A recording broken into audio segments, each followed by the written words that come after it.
My name is Rachel, and for the last 8 years I thought I had built the perfect life.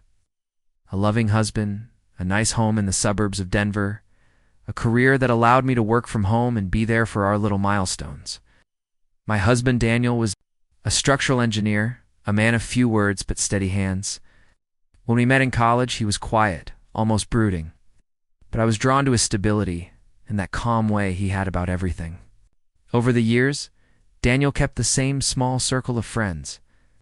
There was Chris, his goofy college roommate. Aaron, who played in a band and still managed to be the most dependable of the group. Marcus, a real estate agent who was always dressed like he just stepped out of a fashion magazine.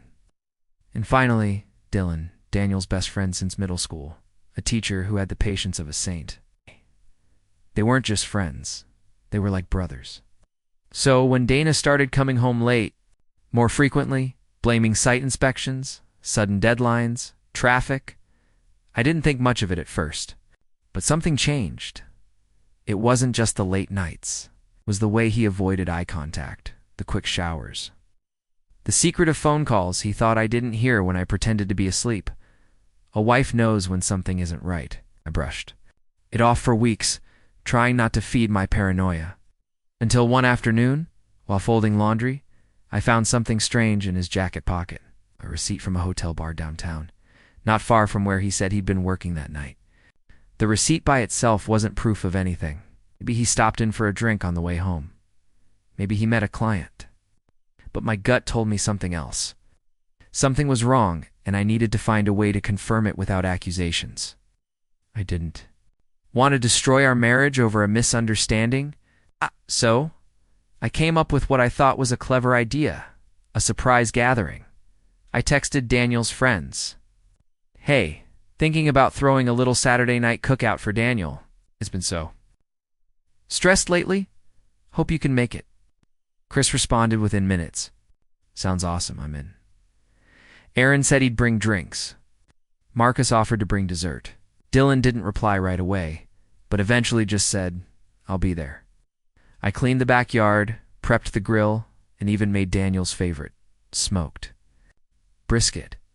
Saturday came, and I told Daniel I'd be going to my sister's place for a girls' day. He didn't suspect a thing. He said he'd probably just rest and maybe catch up on some work. By 6 p.m., everyone was in the backyard laughing and catching up. I watched from the kitchen window, smiling at the way they interacted. It was like a family reunion. When Daniel walked in through the side gate, his face said everything. Confusion, a moment of what looked like fear, quickly masked by a smile. What's all this? He asked, laughing awkwardly. A little something for you, I said, walking over to hug him. You've been working so hard. Thought you could use a break. He forced a smile. Thanks, babe. This is really thoughtful. But something about the way he looked at Dylan made my skin crawl. It was brief. A quick glance. Dylan, normally full of energy, looked like he wanted to disappear into the earth. As the evening went on, I noticed more odd behavior. Daniel stayed close to me, too close, like he was guarding me. Dylan kept checking his phone, barely saying 2 words. Chris kept pouring drinks like he was trying to numb himself. Marcus and Aaron whispered more than they spoke out loud. Around 9:00 p.m., when the fire pit was crackling and half the group had gone inside for drinks, Dylan approached me near the patio. Rachel, he said, low and hesitant. Can we talk privately? I nodded, and we stepped into the kitchen. He looked nervous, sick almost. I wasn't sure whether to come tonight, he started. But I needed to see you.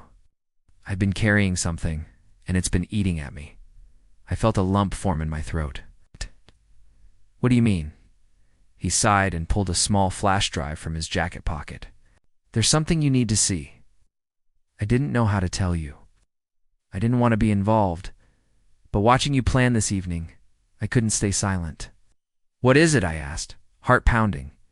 He looked straight into my eyes. It's about Daniel and what he's been doing. Just watch it when you're alone. I took the flash drive, hands trembling. Dylan turned to leave, but paused. I'm sorry. You didn't deserve this. That night, after everyone left, and Daniel collapsed into bed without a word, like he was relieved. It was over.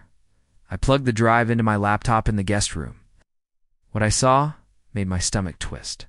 It was video footage, security camera clips, a hotel hallway. Daniel holding hands with another woman, kissing her, entering a room with her repeatedly, dates, times. Every night he said he was working late. There was more conversations, voice, messages, him telling someone her that he felt alive again, that he'd never felt this way, not even with Rachel. My name, my marriage, my life shattered in a handful of clips. I sat in silence for over an hour, watching, rewatching, trying to make sense of it all. I wanted to scream, cry, destroy something, but I didn't. I stayed calm, cold, focused. The next morning, I made Daniel breakfast, kissed him on the cheek, and acted like nothing had changed. I needed time. I needed to plan.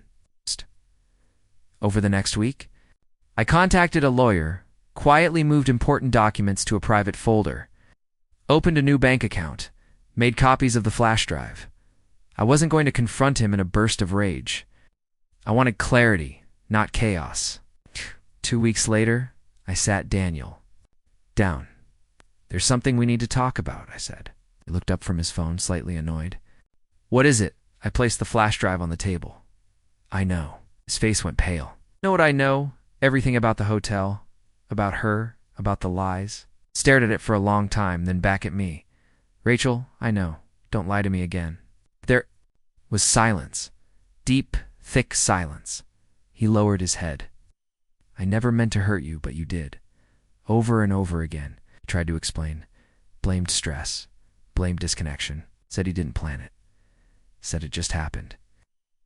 "I don't want to hear." "Excuses," I said, standing. "I've already filed the papers. You'll get served tomorrow." His eyes widened. I loved you, Daniel, but I love myself more now." It was the hardest thing I'd ever done, but it was the most empowering.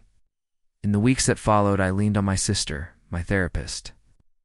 And surprisingly, Dylan. He checked in on me every few days just to make sure I was okay. We never talked about the flash drive again, but the quiet support helped me heal. Today, my life is different. I live in a smaller apartment. I wake up to peace, and I've started writing again, something I gave up years ago. There's no more waiting. Up late, no more second going, no more lies hiding in hotel receipts. Sometimes the most shocking truths don't just destroy you, they set you free.